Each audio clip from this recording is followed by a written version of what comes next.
कर रही हैं हमारी आवान। बढ़ते हैं आज की न्यूज़ की जानिब।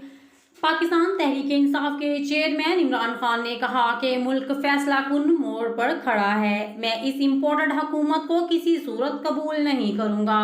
पाकिस्तान में फौरी तौर पर साफ शिफाफ इलेक्शन करवाए जाएं। पाकिस्तान जहां खड़ा है जजिस और वकला का बड़ा इम्तिहान है। मैं चाहता हूं कि जजिस और वकला बरादरी मेरे साथ दें। तफसीलात के मुताबिक पेशावर में वकला कन्वेंशन से खिताब करते हुए इन्होंने कहा कि ये इस कौम की हकीकी आज़ादी की जंग है। आपने मुल्क बचाने को जहाद समझना है। जमहूरियत की अखलाकियात होती हैं।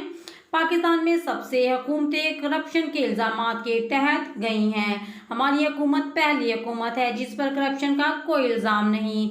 2022 में मुल्क की ग्रोथ 6% थी। हमारी हुकूमत में एक्सपोर्ट रिकॉर्ड पर गई। कोरोना के हवाले से सबसे बेहतर इकदाम हमने किए। कोरोना के बाद सबसे ज़्यादा रोजगार हमारी हुकूमत ने दिया।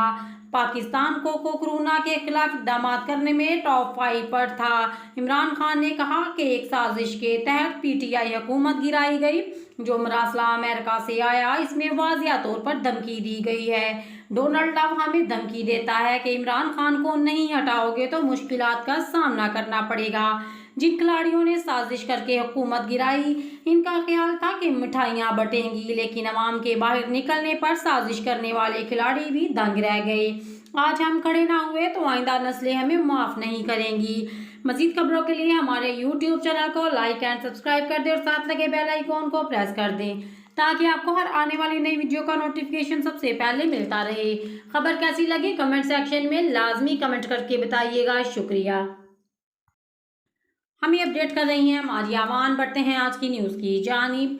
पाकिस्तान तहरीक-ए-इंसाफ के चेयरमैन इमरान खान ने कहा कि मुल्क फैसला कुन मोड़ पर खड़ा है। मैं इस इम्पोर्टेड हुकूमत को किसी सूरत कबूल नहीं करूंगा। पाकिस्तान में फौरी तौर पर साफ शिफाफ इलेक्शन करवाए जाएं। पाकिस्तान जहां खड़ा है जजिस और वकला का बड़ा इम्तिहान है। मैं चाहता हूं कि जजिस और वकला बरादरी मेरे साथ दें। तफसीलात के मुताबिक पेशावर में वकला कन्वेंशन से खिताब करते हुए इन्होंने कहा कि ये इस कौम की हकीकी आज़ादी की जंग है। आपने मुल्क बचाने को जहाद